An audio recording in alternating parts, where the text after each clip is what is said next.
this video, we're going to have a quick look at how we can actually protect workbooks, just individual sheets and individual cells within actual sheets. So let's quickly share my screen.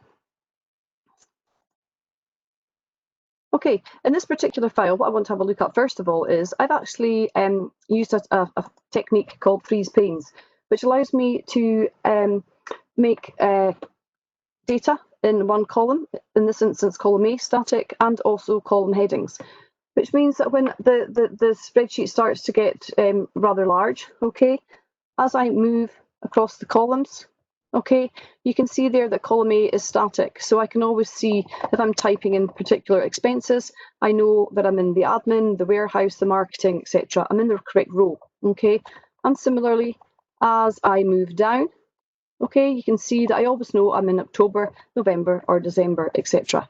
Okay, so it allows you to control a little bit more larger spreadsheets. So how I did that was, if I go into the View tab, okay, and I'm going to click on the option here that says Freeze Panes, and I'm going to unfreeze them.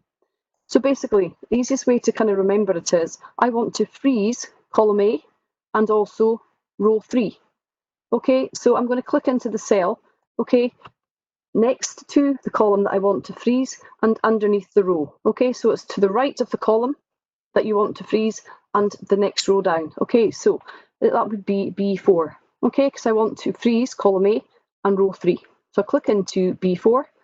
Okay, and I freeze panes from the View menu, freeze panes. You can just freeze the top row or the first column if you want, but if you click on freeze panes, that's going to do the column and the row as I previously demonstrated.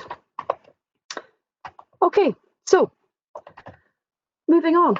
Okay, I want to have a look at protection. Okay, so we're going to have a look at protecting the individual sheet, protecting the workbook, and protecting the file, various options, and then we're going to have a look at protecting just specific information within the actual file itself.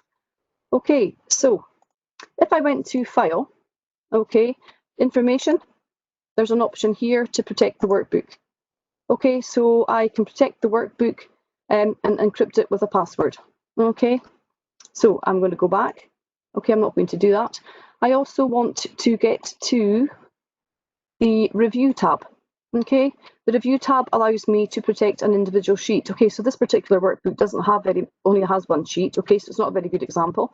But if I was to click on Protect Sheet, okay, I can choose various options, allow all users of this worksheet to do certain things. Okay, so I could click into the various options, insert columns, rows, etc., delete columns, rows.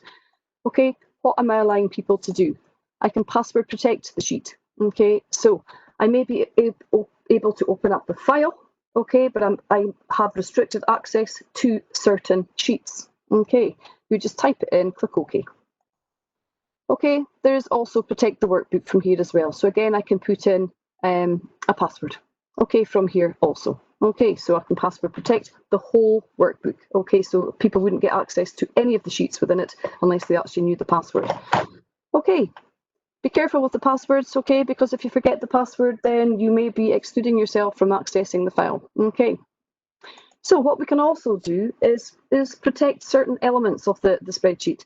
Okay, so for instance, okay, I am going off on holiday and I've got some very complex formulae per se. Okay, I don't in this particular example, okay, but it could be that it's a very complex dynamic spreadsheet, okay, and I want to protect all the cells that have formulae in, and I just want somebody to be able to edit the file, okay, while I'm away by putting in the various data and changing the various data. So the figures, income from sales for October, November, December, cost of sales, or whatever, okay, or any of the expenses, okay.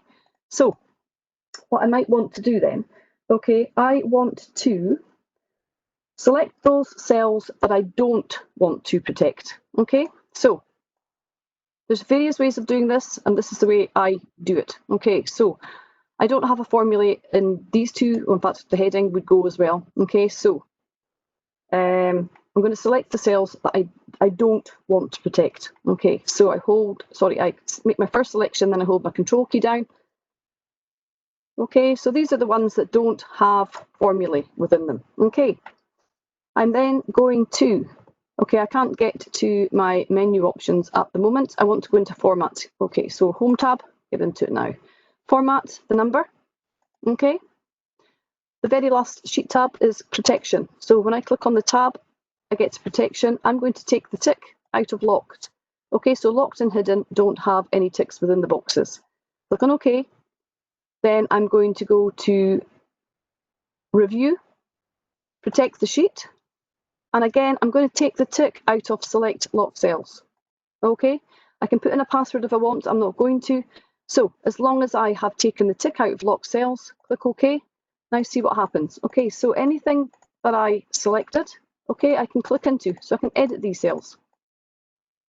Anything else, okay, I cannot access these cells. I have protected the cells, okay, that I didn't select. Okay, so the way I do it is I select those first of all that I don't want to protect. Okay, then I formatted them. I took the tick out of locked. Then I went to protect the sheet, okay, in the review tab. And again, okay, I took the tick out of select lock cells. Okay, and as I say, anything, okay, that wasn't selected, I can't access. Anything that was selected, I can. Okay, it's as simple as that. Thank you for watching.